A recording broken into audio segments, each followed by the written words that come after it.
Warning, this video contains spoilers for Midsommar and The Witch. Hey everyone, my name is Chris A, and today I want to talk about embracing the monster, how Midsommar and The Witch reflect our politics. Recently I watched Robert Eggers' The Witch. I was really struck by the final scene. Our protagonist Thomasin spends the whole movie not only trying to survive a witch, but also survive her family's accusations of witchcraft. In the end, her family all dies and she is left alone in their secluded settlement. The film ends with Thomasin walking into the woods and wordlessly joining in on a witch's sabbath. The final shot of the film is Thomasin levitating upward as she begins to laugh joyously. This may feel like a twist ending, but it's not. In the beginning of the film, Thomasin's family was exiled from their Calvinist village. By the end, the only community she has left, her family, has all been brutally killed. Thomasin has been desperate for a community accepting of who she is the entire film, and The Witch's Coven is exactly that. Of course, I couldn't help but think of Ari Aster's Midsommar while watching the end of The Witch. The endings are nearly identical, both visually and thematically. Our protagonist Danny has a profound relationship with death and strives for a feeling of belonging. Danny's final act in the film, after becoming May Queen of the Commune, is to sentence her own boyfriend to death as part of a ritual sacrifice. The film ends with Danny smiling as she becomes fully integrated into this death-obsessed society. I'm sure we're all familiar with the "be careful what you wish for" parable, whether that's the 1902 classic The Monkey's Paw, Pet Sematary, basically any story involving genies, or even Rick and Morty. This aftershave made women want me, but it also made me impotent! A price for everything, Mr. Goldenfold. A price for everything. Oh my god! Usually the characters in these stories get what they ask for, just not in a way they might have imagined. Be careful what you wish for, because you might just get it. This applies to Thomasin and Danny. Both desire belonging. Both have an overwhelming relationship with trauma, and both need an accepting, supporting community, which is exactly what they get. But there are also external forces on both characters. The main threat to Thomasin's well-being quickly shifts from the Witch of the Woods to her family's suspicion that Thomasin herself is the witch. Their suspicion becomes a self-fulfilling prophecy, as Thomasin is only left with the witches once her family is gone. Similarly, Danny's motivating factor is her relationship with death. Her friends selfishly want her to move on from the trauma she carries, and the Swedish commune they visit wants the same, albeit for vastly different reasons. In a monkey's paw parable, a character will get a bastardization of what they ask for, and usually that is the tragedy. With embracing the monster, the tragedy is that the corruption of what they want is actually exactly what they need. Be careful what you wish for, because you might just get it, and you might just like it. I'm not the first person to recognize that horror can be an effective genre to comment on socio-political realities. Obviously, you've got explicitly political horror like Jordan Peele's works, or the sci-fi tinged horror of Black Mirror. But even apolitical horror reflects social norms, values, and relationships, all of which are inextricable from a culture's political landscape. Night of the Living Dead was a hit when Nixon was in office, and then the consumerist zombies came in the 80s, Reagan, and Clinton gets a blowjay, and suddenly they're all Anne Rice's sexually promiscuous vampires.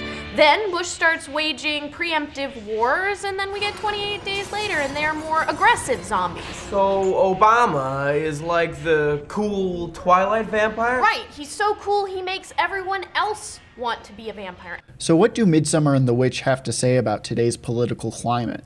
In 2020 US politics, what monster should we fear? The Overton window is a political concept that describes what is generally considered to be acceptable within a culture's mainstream politics. The Overton window, sometimes called the window of discourse, will shift over time as a culture's values change. Jim Crow-style segregation is well outside the Overton window in 2020, but would have been right in the middle in 1950s Mississippi. Generally, the Overton window in the US has a leftward trajectory. That's why policies on the left are thought of as progressive, and policies on the right are considered conservative. But that's not a hard and fast rule. 10 years ago, literal Nazis marching in the street of a major US city would have been unthinkable, at least I hope. But due to an increasingly open embrace of white supremacy among the far right, such a thing has shifted from unthinkable to simply radical. But the Overton window hasn't just shifted right in recent years. Policies like Medicare for All, universal basic income, even defunding and abolishing the police have moved from unthinkable to radical, and in some cases acceptable, sensible, or even popular. The Overton window is expanding in two directions, which is indicative of increasing political polarization. Within the narrative of The Witch, Thomason's family serves the role of accuser. Over the course of the film, her family becomes increasingly suspicious that she is a witch, even her father, who is consistently Thomason's biggest defender. Dani's arc is similar. Her friends and the community she visits wants her to have a less tragic relationship with death. And by the end, she has become so intimate and familiar with it, she sends her own boyfriend to his death. Both characters spend their respective movies being told who they are and who they ought to be, and in the end that drives them both to embrace the monster that haunts them all along. The Affordable Care Act may have been the biggest step towards socialism since the New Deal, but it would be inaccurate or at least misleading to describe Barack Obama as a socialist. But that didn't stop many of his critics. You think President Obama's a socialist? Sure, of course he is. Obviously, here I need to mention that accusations of communism to discredit black activists is nothing new. They've been doing this since the 60s.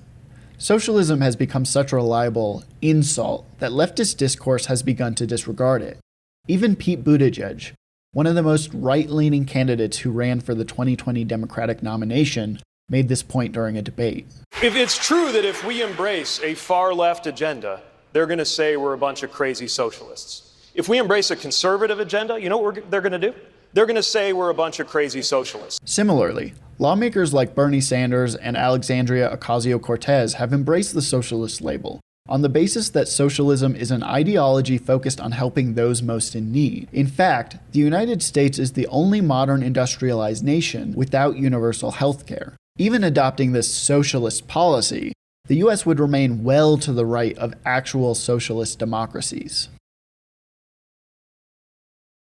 Resistance against reform has the unintended consequence of widening the Overton window. Consider gun violence. The biggest argument against gun legislation is that any amount of gun control is a move toward confiscation. And this is nothing new. The conspiracy theory that school shootings are staged in order to justify confiscation predates even the Columbine shooting. The CIA inculcated the desire in these people to open fire on schoolyards and thus inflame the anti-gun lobby. But be careful what you wish for. For the past 10 years, common sense gun legislation has included things like universal background checks and red flag laws, which have only become more popular over time. Even so, Republican lawmakers have refused to address the problem and have justified this refusal by dishonestly characterizing common sense reforms as the first step toward confiscation. The obstinance of anti-reform lawmakers only caused the problem to grow, which in turn caused the sensible solution to become more extreme. Could you have imagined a major party candidate saying this during a debate 10 years ago? Hell yes, we're going to take your AR-15, your AK-47. 10 years ago, confiscation was just a boogeyman. But with the expansion of the Overton window, this once unthinkable policy is becoming closer and closer to acceptable. Welcome to 2020, where our president is an open white supremacist and fascist. Now, he's always been a white supremacist and fascist, at least as long as he's been a politician. And if you don't believe that, let me couch it for you. Now, he's always had white supremacist and fascist tendencies, beliefs, rhetorics, behaviors. Remember in 2016 when Law and Order was just a racist dog whistle? Well, in 2020, the dog whistle has turned into a foghorn. Law and Order has become synonymous with propping up violent police. And the other is, if there's looting, there's going to be shooting. Ignoring the will of the people. We can't be ruled by mobs. We have to be ruled by the legal process. And literal authoritarian tactics to punish political dissidents. Who are you? NLG will get you out. What's your name? Tell us your name. Okay, you're fine. We'll get you out. And in the midst of possibly the largest protest movement in this country's history, a protest movement specifically addressing white supremacy, the president had the audacity to call school choice the civil rights statement of the year, of the decade, and probably beyond. Since the 1960s, the Republican Party has had a bit of a race problem, but it's usually disguised behind ideas like small government, law and order, or the war on drugs. There's always been systems of racism implied by these ideas, But explicit racism has been historically unwelcome, at least publicly, among mainstream Republicans. He's an Arab. He is not. No? No, ma'am. No, ma'am. No, ma'am. He's a decent family man, citizen that I just happen to have disagreements with on fundamental issues. The current president changed that. He started his campaign by explicitly appealing to white supremacists. It's coming from all over South and Latin America, and it's coming probably from the Middle East. And during his administration, he has made little effort to hide those appeals. You also had people that were very fine people on both sides. But as time has gone on and he feels more emboldened, accusations of fascism and white supremacy have only become more apt. We run into a chicken and egg situation. With the left, it's clear that accusations of socialism and confiscation have only made those ideas more popular. But accusations against this president have always been more than just a boogeyman.